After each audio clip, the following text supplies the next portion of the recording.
시청자 여러분 안녕하십니까? 헬로티비 뉴스입니다. 제21대 대통령 선거가 2주일 앞으로 다가오면서 선거 열기가 뜨겁게 달아오르고 있습니다. 이번 대선 기간 지역 국회의원들은 어떤 역할을 하고 선거 이후 어떤 정치적 행보를 기획하고 있는지 알아보는 시간 마련했습니다.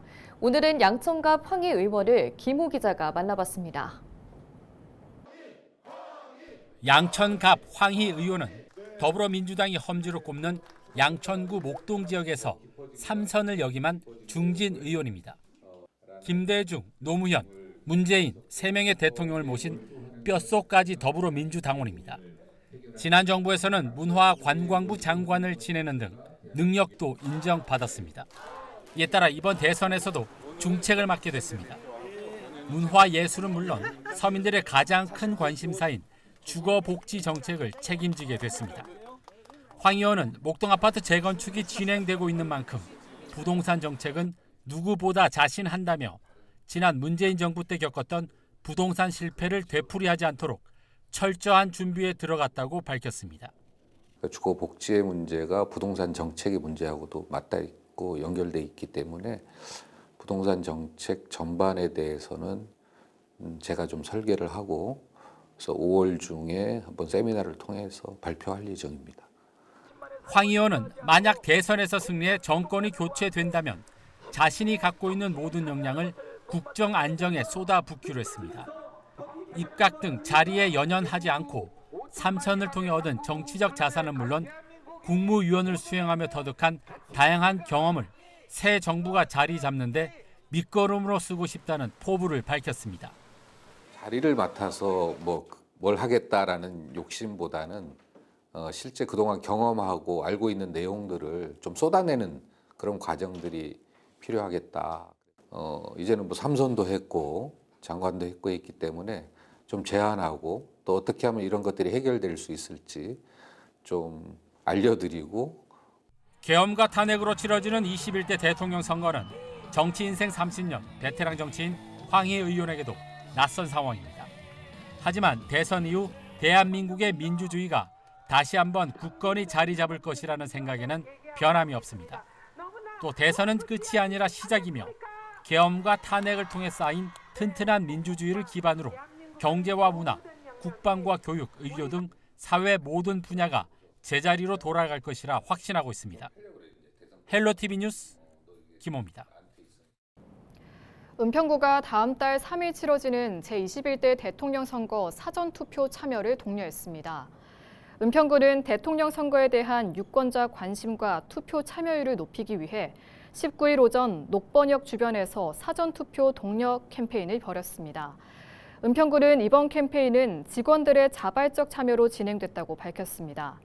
제21대 대통령 선거 사전투표는 오는 29일 목요일과 30일 금요일 이틀 동안 오전 6시부터 오후 6시까지, 본투표는 6월 3일 오전 6시부터 오후 8시까지 실시됩니다. 지난 5일 개막한 양천 Y교육 박람회가 사흘간 6만 5천여 명이 다녀간 가운데 성공적으로 막을 내렸습니다. 올해 3회째를 맞은 Y교육 박람회는 그린 스쿨링, 지구가 교과서가 되다를 주제로 기후위기 시대에 대응하는 미래교육 모델을 새롭게 선보였습니다. 양천공원 일대에서 펼쳐진 박람회에서는 인공지능과 가상현실 등 미래교육 콘텐츠를 비롯해 진로 진학을 위한 입시 설명회와 평생학습 축제 등 전 세대가 참여하는 다양한 행사가 펼쳐졌습니다. 양천구는 교실 중심의 기존 교육을 넘어 미래기술과 환경 문화를 융합한 행사를 통해 전국 대표 교육 박람회로 거듭났다고 밝혔습니다. 은평구가 한국 매니페스토 실천본부의 민선 8기 전국 기초단체장 공약 이행과 정보 공개 평가에서 최고 등급을 받았습니다. 은평구는 민선 8기 공약으로 5대 분야 70개 세부 사업을 추진 중이며 이 중 절반이 넘는 38개 사업을 완료했으며 나머지 사업도 정상 추진 중입니다. 올해 공약 이행 평가에서 최고 등급을 받은 지자체는 전국 226개 기초자치단체 중 은평구를 포함해 89곳이며 은평구는 이번이 6번째입니다.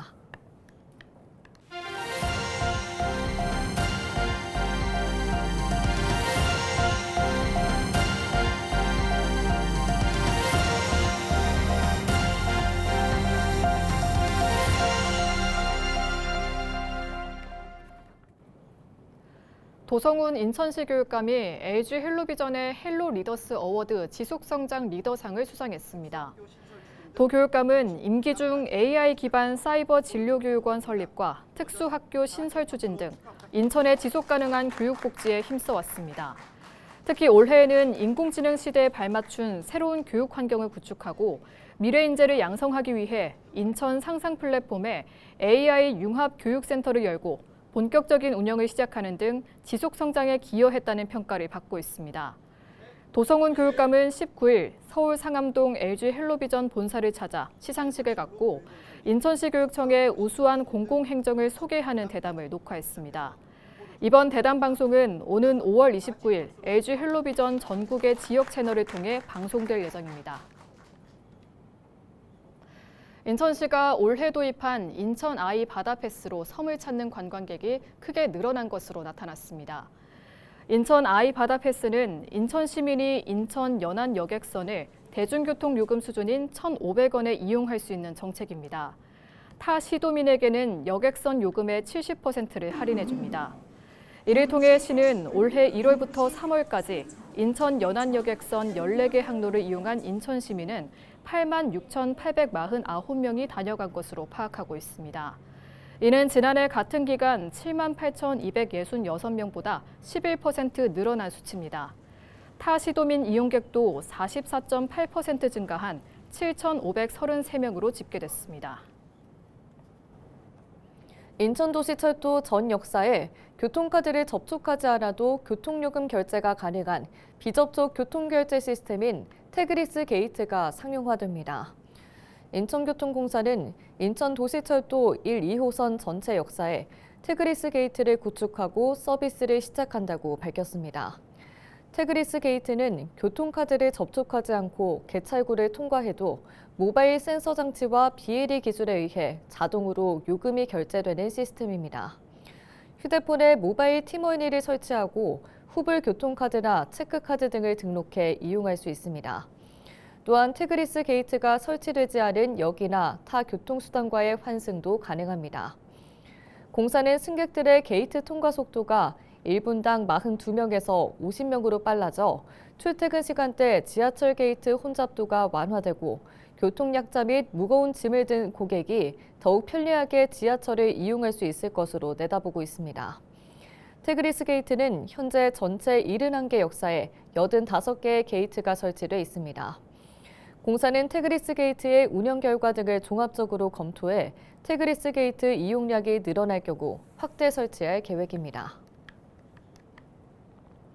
인천시의 천원주택 전세임대 예비입주자 모집이 3.81대 1의 경쟁률을 기록하며 최종 마감됐습니다. 천원주택은 하루 1,000원, 월 3만 원의 저렴한 임대료로 신혼부부 등에게 안정적인 주거 환경을 제공하는 인천형 주거 정책입니다. 이번 천원주택 전세 임대 접수는 첫날 170명에서 신청자가 꾸준히 증가해 마지막 날에는 616가구가 접수했습니다. 총 500세대 모집에 최종 1,906가구가 신청하면서 3.81대 1의 경쟁률을 기록했습니다. 인천시는 신청자의 소득과 자산 조사를 거쳐 오는 7월 31일 인천도시공사 누리집을 통해 최종 입주자를 발표할 예정입니다. 최종 입주자로 선정된 대상자는 입주를 희망하는 전용 면적 85제곱미터 이하의 민간주택을 직접 찾아 인천도시공사에 입주를 신청하면 입주자와 집주인, 인천도시공사가 함께 전세 계약을 체결하게 됩니다. 입주는 이르면 8월부터 시작될 예정이며 연내 계약과 입주를 완료하지 않으면 입주자 지위가 상실될 수 있습니다. 서울시가 건설 경기 활성화와 노후 주거지 개선을 위해 소규모 건축 용적률을 한시적으로 완화합니다. 용적률 완화 적용 대상은 부지 10,000제곱미터 미만의 소규모 재건축, 재개발, 자유주택 정비 사업 등입니다. 제2종 일반 주거 지역은 기존 200%에서 250%로, 제3종 지역은 250%에서 300%까지 완화되며 적용 기간은 2028년 5월까지 3년간입니다. 서울시는 희망 사업장을 대상으로 소규모 재건축 사업성 분석도 무료로 지원할 계획입니다. 서울시 가족돌봄 청년 지원 연령이 기존 9세 이상 34세 이하에서 9세 이상 39세 이하로 확대됩니다. 이번 조치는 지난 4월 서울시의회를 통과한 가족돌봄 청년 지원조례 개정안 공포에 따른 겁니다. 개정안은 청년의 연령 상한을 39세로 규정한 서울시 청년 기본조례에 맞춰 가족돌봄 청년 지원 연령도 39세로 확대했으며 조례명을 가족돌봄 청소년 청년으로 변경해 청소년도 지원 대상에 명확히 포함했습니다. 이에 따라 35세부터 39세까지의 가족돌봄 청년도 심리상담과 자립 역량 강화 프로그램 등 통합 지원을 받을 수 있게 됐습니다. 서울시 교육청이 학교 현장 밀착 지원과 학생 개개인에 대한 맞춤형 지원 강화를 위해 교육지원청 조직을 개편합니다. 이번 개편을 통해 교육지원청은 기존 2국 8과 체제에서 2국 9과 체제로 확대되며 학교 통합 지원과 학교 생활교육과 등이 새롭게 운영됩니다. 또 지역 특성을 반영해 강서 양천교육지원청에는 목동 재건축 학교 설립팀을 신설해 맞춤형 행정 지원에 나섭니다. 경기도교육청이 법무협의체를 구성해 교육행정을 지원합니다. 올해 처음 구축된 법무협의체는 각종 정책 추진 과정에서 발생할 수 있는 법률 쟁점에 능동적이고 전문적으로 대응하기 위해 구성한 협의 장치입니다. 도교육청 법무담당관실 소속 변호사를 중심으로 구성됐으며 사안에 따라 사업부서 담당자나 교육청 고문 변호사와도 협업할 계획입니다. 특히 단순 법조문 검토를 넘어 사안 발생부터 대응 방향 결정까지 전반적인 절차를 함께 지원하는 방식으로 운영될 예정입니다. 경기도는 지난 19일 전국에서 가장 많은 소아 야간 휴일 진료기관 45곳을 운영하고 중증부터 경증까지 빈틈없는 진료 인프라를 구축했다고 밝혔습니다. 도는 대학병원의 소아응급 진료 기피와 소아과 오픈런 현상을 해결하기 위해 지난해 경기도 소아 야간 휴일 진료 개선 대책을 시행했습니다. 그 결과 지난 2021년 5곳뿐이었던 달빛 어린이병원이 현재 9배 늘었습니다. 소아응급 책임 의료기관 3곳, 달빛 어린이병원 31곳, 취약지 소아 야간 휴일 진료기관 11곳 등입니다. 경기도 관계자는 단순히 의료기관을 늘리는 데 그치지 않고 중증도에 따라 적절히 진료받을 수 있는 체계를 구축하겠다고 말했습니다. 경기도가 집단 식중독이 발생하기 쉬운 여름철을 앞두고 19일에서 30일 건설 현장 산업단지 주변 현장 식당과 한식 뷔페 등 360곳의 불법 행위를 집중 수사합니다. 중점 수사 대상은 원산지 거짓 혼동 표시와 미신고 식품 접객법 운영, 면적 변경 신고 미행, 소비기한 경과 제품 보관 판매 등입니다. 도 특별사법경찰단은 최근 물가 상승과 외식 가격 상승에 따른 외식 트렌드 변화로 한식 뷔페 같은 절약형 뷔페 식당 이용이 증가하고 있어 집단 식중독 우려가 큰 현장 식당과 함께 수사를 진행하기로 했습니다. 경기도 특별사법경찰단장은 식품 안전에 위협이 될 수 있는 불법 행위에 대해서는 관련 법령에 따라 엄정하게 처벌할 방침이라고 말했습니다. 경기도가 대형 공사장을 대상으로 집안 치마 사고 예방에 나섰습니다. 경기도는 이번 달 말까지 건설 공사장 44곳을 대상으로 집안 치마 예방 2차 외부 전문가 현장 자문을 진행한다고 밝혔습니다. 자문을 요청한 건설 공사장을 대상으로 도는 집안에 대한 굴착이나 말뚝을 박아넣는 등 공사를 진행하고 있는 14개 현장을 집중 점검할 계획입니다.